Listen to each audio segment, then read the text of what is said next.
দর্শক পাঠক স্বাগত সকাল সন্ধ্যার প্রতিদিনকার আয়োজন কি খবরে। আপনার সঙ্গে বার্তাপক্ষ থেকে আছি আমি সিরাজুম মনিরা।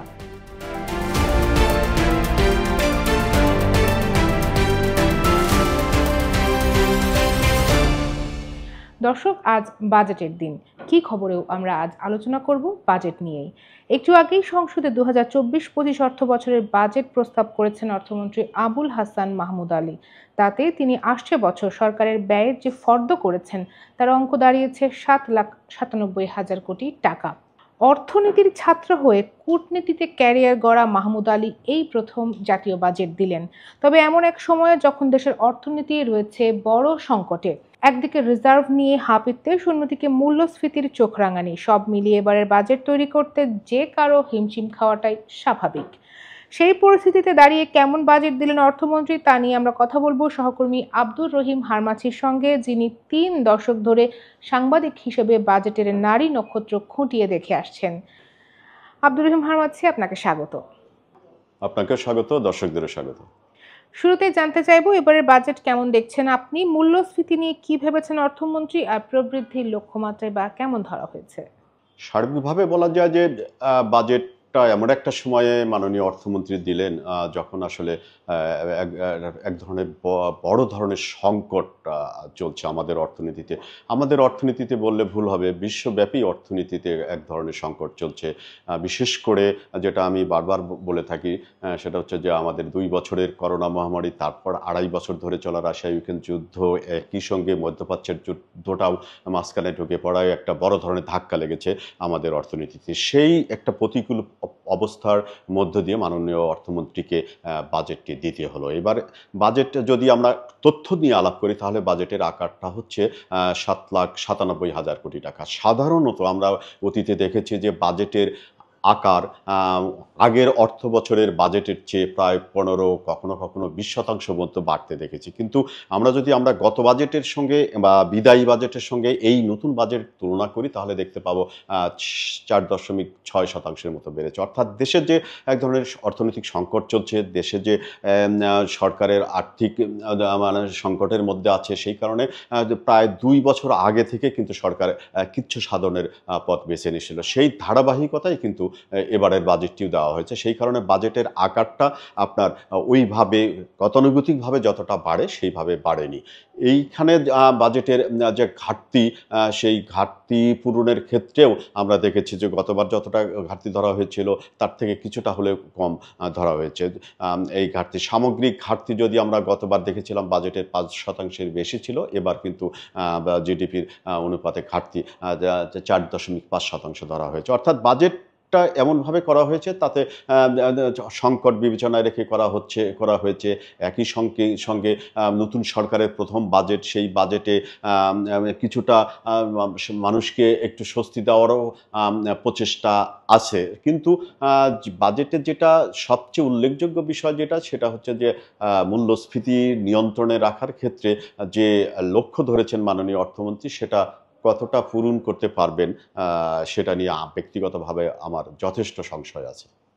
বাজেট দিলেই সাধারণত মানুষ জানতে চায় যে কোন জিনিসের দাম বাড়ছে, কোন জিনিসের দাম কমছে। সেখানে এবার শুল্ক হারে কি পরিবর্তন দেখছেন আপনি? না, বাড়ার ক্ষেত্রে আমরা দেখতে পাচ্ছি, আমরা সাধারণত মধ্যবিত্ত বা অনেক সময় এখন কিন্তু নিম্ন মধ্যবিত্ত তার বাসাবাড়িতে একটু ফ্রিজ, অর্থাৎ একটু ঠান্ডা খাবার বা ঠান্ডা পানীয় খাওয়ার ক্ষেত্রে করে। সেই ক্ষেত্রে আমরা ফ্রিজের দাম বেশ খানিকটা বাড়বে বলে মনে হচ্ছে। একই সঙ্গে আপনার পানীয় বা কোক বা এই জাতীয় পানীয় ক্ষেত্রেও মানে দাম বাড়ানোর প্রস্তাব করেছেন মাননীয় অর্থমন্ত্রী। আর সিগারেটের দাম নিয়ে আমরা বারবার আলাপ করি, প্রতি বাজেটে সিগারেটের দামটা বাড়ে। একই সঙ্গে ছোট ছোট কিছু বিষয়ের দাম বাড়ানোরও কিন্তু আমরা দেখছি, যেমন ওই যে আমসত্ত্ব বা মানে তারপরে চকলেট, এই ধরনের অনেক পণ্যেরই দাম বাড়ানো প্রস্তাব করেছেন মাননীয় অর্থমন্ত্রী। এখানে একটা বিষয় কিন্তু আমাদের বিবেচনায় রাখতে হয়, যে আপনি যদি ট্যাক্স মানে কর না বাড়ানো অথবা ট্যাক্সের আওতা যদি আপনি না বাড়ান, ভ্যাট যদি না বাড়ান, মানে সরকারকেও তো এই ট্যাক্স দিয়ে চলতে হয়, অর্থাৎ সরকারের উন্নয়ন কর্মকাণ্ড পরিচালিত করতে হয় এই ট্যাক্স দিয়ে। সেই কারণে সব কিছু মাথায় রেখেই কিন্তু সব হিসাব নিকাশ করেই কিন্তু মাননীয় অর্থমন্ত্রীকে বাজেটটি দিতে হয়েছে। কারণটা হচ্ছে দেখেন যে আন্তর্জাতিক ক্ষেত্রে বা বৈশ্বিক ক্ষেত্রে আমরা যতটা দেখতে পাচ্ছি, সেই ক্ষেত্রে কিন্তু আমদানি শুল্ক, আমদানি থেকে যে সমস্ত ট্যাক্স আসে সেটা কিন্তু ধীরে ধীরে কমে আসছে। একই সঙ্গে এই বিষয়টি বিবেচনায় রেখে মাননীয় অর্থমন্ত্রী স্থানীয়ভাবে অর্থাৎ প্রত্যক্ষ কর বা মানে দেশের মানুষের কাছ থেকে স্থানীয়ভাবে যতটা কর আদায় করা হয়, একটা হচ্ছে কিছু কিছু ক্ষেত্রে কর একটু বাড়িয়ে, আরেকটি হচ্ছে করের আওতাটা ব্যাপকভাবে সম্প্রসারণ করার মাধ্যমেই তিনি মাননীয় অর্থমন্ত্রী বাজেট মানে ঘাটতি যেটা সেটা পূরণের চেষ্টা করেছেন, অর্থাৎ একটু নতুন ধরনের কিছু দেওয়ার চেষ্টা করেছেন, কিন্তু সেটা দেওয়ার ক্ষেত্রে অর্থ সংস্থানের বিষয়টি হিসাব নিকাশ করতে গিয়ে মানে সব কিছু মিলিয়ে বাজেটটা বাস্তবায়ন যদি সুন্দর সঠিকভাবে করা যায় তাহলে হয়তো একটা ভালো কিছু হতে পারে। কিন্তু আমরা বাস্তবায়নের ক্ষেত্রে যদি ঘাটতি দেখি তাহলে কিন্তু যে আশা নিয়ে আকাঙ্ক্ষা নিয়ে মাননীয় অর্থমন্ত্রী বাজেটটি দিয়েছেন বা সরকার বাজেট দিয়েছে সেটার কিন্তু বাস্তব প্রতিফলন আমরা দেখতে পাবো না।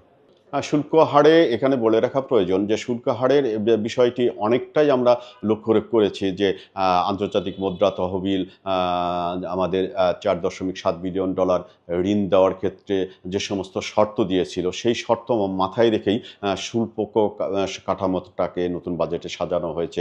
সেই ক্ষেত্রে আমরা দেখেছি বেশ কিছু পণ্যের শুল্ক এবং ভ্যাট বেড়েছে, সেই পণ্যগুলোর দাম তো অবশ্যই বাড়বে। একই সঙ্গে অনেকেই প্রত্যাশা করেছিল যে আমাদের শুল্ক কাঠামোর মধ্যে যে একটু উল্লেখযোগ্য কর কাঠামো থাকে সেটা হচ্ছে যে করমুক্ত আয়ের সীমা, যেটা ছিল 3.5 লাখ কোটি টাকা, অর্থাৎ 3.5 লাখ টাকা পর্যন্ত যার আয় তাকে কোনো ট্যাক্স বা কর দিতে হবে না। সেই সীমাটা অনেকে ভেবেছিলেন যে হয়তো 4 লাখ কোটি টাকা করা হবে অথবা কিছুটা হলেও বাড়বে, কিন্তু সেটা কিন্তু অপরিবর্তিত রাখা হয়েছে। অর্থাৎ মানে সাধারণ মানুষ বা সাধারণ করদাতারা এই ক্ষেত্রে মানে কোনো ধরনের মানে স্বস্তি পাবে না বলেই আমার কাছে মনে হয়। যদি এই সীমাটা একটু বাড়তো তাহলে হয়তো সাধারণ মানুষ এই যে মূল্যস্ফীতি, উচ্চ মূল্যস্ফীতি, প্রায় সার্বিক মূল্যস্ফীতি প্রায় 10% কাছাকাছি, এটা শুধু আজকে না, আমরা প্রায় 1.5 বছর 2 বছর ধরেই আমাদের মূল্যস্ফীতি 9% উপরে। সবাই ভেবেছিল যে একটু মানুষকে স্বস্তি দিতে করমুক্ত আয়ের সীমাটা বাড়ানো হবে, কিন্তু সেটা বাড়ানো হয় না। এটা এক ধরনের মানুষকে মানে স্বস্তি দেওয়ার চেয়ে একটু বড় ধাক্কাই দেবে বলে আমার কাছে মনে হচ্ছে। আচ্ছা, শেয়ার বাজারের জন্য কি খবর এসেছে বাজেটে, কিংবা ব্যক্তি শ্রেণীর করদাতাদের আয়করে কোনো সুখবর আছে কি? না, সেটি আমি বললাম যে ব্যক্তি শ্রেণীর আয়কার সীমা, যেটা ট্যাক্স লিমিট বলি তাকে, যেটা আমরা 3.5 লাখ টাকা ছিল সেটা 3.5 লাখ টাকাই রাখা হয়েছে, যেটা নিয়ে আমি এতক্ষণ আলাপ করলাম। সেই ক্ষেত্রে কোনো ধরনের সুবিধা পাবে না করদাতারা বা সাধারণ মানুষ। সবচেয়ে উদ্বেগের বিষয় যেটা হচ্ছে যে শেয়ার বাজারের যে বিষয়টি যেটা সেটি হচ্ছে খুবই অবাক হয়েছি আমি। সাধারণত বাজেটে পুঁজিবাজারকে নিয়ে ইতিবাচক কিছু পদক্ষেপ গ্রহণ করা হয়, কিন্তু দুঃখজনক হলেও মানে এবারের বাজেটে তেমন কোনো উদ্যোগ নেওয়া হয়নি। এমনকি মাননীয় অর্থমন্ত্রীর যে বাজেট বক্তৃতা আমি মনোযোগ দিয়ে শুনলাম, তাতেও শেয়ার বাজার নিয়ে তেমন কোনো কথাবার্তা তিনি বলেননি। এখানে বলে রাখা প্রয়োজন, গত 2.5-3 বছর ধরে আমাদের পুঁজিবাজারটা খুবই খারাপ অবস্থায় আছে এবং সূচক পড়ছে, লেনদেন কমছে। এখানে যারা বিপুল সংখ্যক লোকজন বিনিয়োগ করেছিল তারা লোকসানে আছে, তারা ক্ষুব্ধ, হতাশ, মানে তারা পুঁজিবাজার থেকে মুখ ফিরিয়ে নিয়েছে। কিন্তু মানে বাংলাদেশের পুঁজিবাজারটা একটু ভালো করা বা একটু স্থিতিশীল করা বা একটু চাঙা করার ক্ষেত্রে কোনো ধরনের উদ্যোগ সরকারের পক্ষ থেকে আমরা লক্ষ্য করছি না অনেক দিন হলো। মানে কিছুদিন আগে মাননীয় প্রধানমন্ত্রী কিছুটা বললেন যে ভালো ভালো কোম্পানি শেয়ার পুঁজিবাজারে আনতে হবে, কিন্তু তার বাস্তব প্রতিফলন কিন্তু আমরা পুঁজিবাজারে বাস্তবে দেখতে পাচ্ছি না। আপনি যদি গত 15 দিনের বাজার দেখেন তাহলে বাজারে প্রায় প্রতিদিনই, 2-1 দিন ছাড়া প্রায় প্রতিদিনই সূচক পড়েছে, লেনদেন কমেছে। লেনদেন তো গতকাল দেখলাম 400 কোটি টাকারও নিচে নেমে এসেছে। এইখানে অনেক আমরা একটি কথা বারবার বলে থাকি যে মূল্যভিত্তিক শেয়ার, ভালো শেয়ার কিনলে কখনোই লোকসানের আশঙ্কা থাকে না। কিন্তু তারপরেও আমরা দেখেছি মূল্যভিত্তিক বা ভালো ভালো শেয়ার কিনেও কিন্তু সাধারণ বিনিয়োগকারীরা ক্ষতিগ্রস্ত হচ্ছেন। আমি প্রত্যাশা করেছিলাম যে এই বাজেটে বা মানে পুঁজিবাজার নিয়ে মাননীয় অর্থমন্ত্রী হয়তো কোনো বক্তব্য দেবেন, কিন্তু উল্টো আমরা দেখলাম যে আপনি যদি ব্যক্তি পর্যায়ে যদি আপনার কোনো বিনিয়োগকারী বা কোনো ব্যক্তি যদি শেয়ার বাজারে বিনিয়োগ করে 50 লাখ টাকা পর্যন্ত আপনি বিনিয়োগ মানে মুনাফা করেন, তাহলে হয়তো তাকে ট্যাক্স দিতে হবে না। কিন্তু যখনই 50 লাখ টাকার বেশি মুনাফা করবেন তখনই কিন্তু আপনাকে ট্যাক্স দিতে হবে। এটা আগের কখনোই ছিল না। অর্থাৎ যত মানুষ ভেবেছিল পুঁজিবাজারে বাজেটের মাধ্যমে পুঁজিবাজার একটু ঘুরে দাঁড়াবে বা একটু স্বাভাবিক হবে বা একটু প্রণোদনা পাবে, সেটি না করে উল্টো এই যে গেইন ট্যাক্স যেটা বলি, আমি যেটা বলছি যে 50 লাখ কোটি টাকা বেশি মুনাফা করলে 15% আপনার গেইন ট্যাক্স দিতে হবে। এটা আরও হতাশ করেছে সাধারণ বিনিয়োগকারীদের। সার্বিকভাবে বলা যায় যে এবারের বাজেট পুঁজিবাজারকে হতাশ করেছে বলা যায়, অর্থাৎ কোনো সুখবর নেই পুঁজিবাজারকে নিয়ে এবারের বাজেটে। 15% কর দিয়ে কালো টাকা সাদা করার সুযোগ রাখা হয়েছে বলে আমরা জানতে পেরেছি। আমি আসলে আপনার কাছে এই প্রক্রিয়াটি সম্পর্কে জানতে চাই। সেটা হচ্ছে যে এখানে আয়করের যে আদেশ বা নির্দেশনাগুলো আছে যে আপনি বা যে কোনো ব্যক্তি সে ইনকাম হয়েছে তার সেই টাকাটি প্রতি বছর যে আয়কর বিবরণী বা আয়কর রিটার্ন যে সাবমিট করে, কোনো ব্যক্তি হয়তো তার আয়টি ওই আয়কর বিবরণীতে সাবমিট করেনি, বা যা বাংলা যেটা বলা হয় সেটা হচ্ছে যে সে ট্যাক্স নিয়ম আইনগতভাবে ট্যাক্স দেয়নি, সেই টাকাটা তার রয়ে গিয়েছে। সেই টাকা এমন হতে পারে সে ইচ্ছা করেই ট্যাক্সটি দেয়নি। এখন বাজেটের মাধ্যমে যে সুযোগটি দেওয়া হয়েছে সেটি হচ্ছে যে আপনার যে ওই টাকাটা দিয়ে আপনি যদি কোনো ফ্ল্যাট কেনেন, জমি কেনেন, অথবা ওই টাকার নগদও শেয়ার বাজারে বিনিয়োগ করেন বা ওই টাকাটা ব্যাংকেও জমা দেন, তাহলে আপনাকে ওই টাকার উপরে যদি আপনি 15% ট্যাক্স দেন, তাহলে ওই টাকাটা আপনার একদম সাদা বৈধ, অর্থাৎ ব্যাংকে রাখলেন বা আপনার ফ্ল্যাট কিনলেন, জমি কিনলেন, বা ওই টাকাটা বৈধ হয়ে গেল। অর্থাৎ মোটা দাগে বলা যায় যে 15% কর দিলে আপনার যে আয় মানে যে আয়টি করেছেন, যে আয়টি আপনি ট্যাক্স দেননি, অর্থাৎ বহির্ভূতভাবে রেখে দিয়েছিলেন বা ইচ্ছাকৃতভাবে ট্যাক্সি দিয়েছিলেন, সেটি আপনার 15% কর দিলে সেটি আপনার বৈধ বা সাদা টাকা হবে। এটাই মোটা দাগে হচ্ছে কালো টাকা সাদা করার বিষয়টি। বাজেট বক্তৃতায় অর্থমন্ত্রী জিডিপি প্রবৃদ্ধির লক্ষ্যমাত্রা নির্ধারণ করেছেন 6.75%। বৈশ্বিক এই অর্থনৈতিক পরিস্থিতিতে এই লক্ষ্যমাত্রা অর্জন কতটুকু সম্ভব বলে আপনি মনে করেন? আমার বিবেচনায় যদি এখন যে অবস্থাটা আছে, অর্থাৎ সংকটের মধ্যে দিয়ে যাচ্ছে, এইরকম সংকট যদি অব্যাহত থাকে, তাহলে আমি ব্যক্তিগতভাবে বলতে পারি এই 6.75% অর্থনৈতিক প্রবৃদ্ধি অর্জন করা আসলেই সম্ভব না বা অসম্ভব। কারণটা হচ্ছে দেখবেন আপনি যে এই যে আমাদের কারেন্ট ফিসক্যাল ইয়ার চলছে, অর্থাৎ 23-24 যেটা চলছে, অর্থাৎ যেটা 30 জুন শেষ হবে, সেই অর্থবছরের বাংলাদেশ পরিসংখ্যান ব্যুরো অর্থাৎ সরকারি সংস্থাই বলছে যে এই অর্থবছরে জিডিপি প্রবৃদ্ধি হয়েছে 5.82%।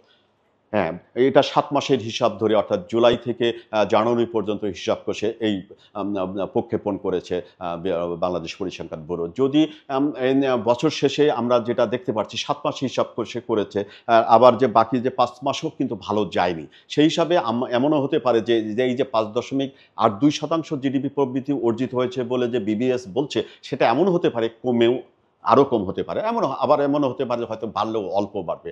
তো এই যদি আমরা ধরি যে আমরা যদি 5.82% থেকে যদি আমরা 5.9 ধরি, অথবা কম যদি ধরি আমরা 5.5, সেইখান থেকে কিন্তু আপনার আগামী অর্থবছরে 6.75% যাওয়া কিন্তু অসম্ভব। কারণটা যদি আমরা বড় ধরনের অর্থনৈতিক কর্মকাণ্ড পরিচালিত করতে না পারি, যদি এই সংকটের মধ্যেই যায়, তাহলে কিন্তু অসম্ভব। এখন দেশের যে সার্বিক অবস্থা, জিডিপির সঙ্গে তো সরাসরি সম্পর্কিত বিনিয়োগ, আমরা বিনিয়োগের ক্ষেত্রেও কিন্তু মন্দা দেখছি, কর্মসংস্থানের ক্ষেত্রেও মন্দা দেখছি, উৎপাদন থেকে শুরু করে নানান পর্যায়ে কিন্তু আমরা খুব আশার কোনো কিছু দেখতে পাচ্ছি না। আমরা গতকাল যে বাংলাদেশ রপ্তানি উন্নয়ন ব্যুরো যে রপ্তানির তথ্য দিয়েছে, তাতেও কিন্তু কিন্তু আমরা বড় ধরনের ধাক্কা খেয়েছি। মে মাসে রপ্তানি আয় কমেছে 16% বেশি। সার্বিকভাবে যদি বলা যায় যে এই পরিস্থিতি যদি এমনটাই থাকে তাহলে কিন্তু 6.75% জিডিপি প্রবৃদ্ধি অর্জন করা আমার কাছে খুবই অবাস্তব বলেই মনে হবে। আপনাকে অনেক ধন্যবাদ। আপনাকেও ধন্যবাদ, দর্শকদেরও ধন্যবাদ। দর্শক, বাজেট নিয়ে নিয়মিত খবর প্রকাশের পাশাপাশি আমরা প্রকাশ করেছি এ সম্পর্কে বিশেষজ্ঞদের বিভিন্ন ধরনের মন্তব্য, প্রকাশ হয়েছে সাধারণ মানুষের বাজেট ভাবনাও। এসব জানতে পড়তে হবে সকালসন্ধ্যা.com। এছাড়া সামাজিক যোগাযোগ মাধ্যম ইউটিউব, ফেসবুক এবং এক্স হ্যান্ডেলে আমরা নিয়মিত প্রকাশ করছি বিভিন্ন ধরনের ডিজিটাল কন্টেন্ট। দেখুন সেগুলো। থাকুন সকাল সন্ধ্যার সঙ্গে।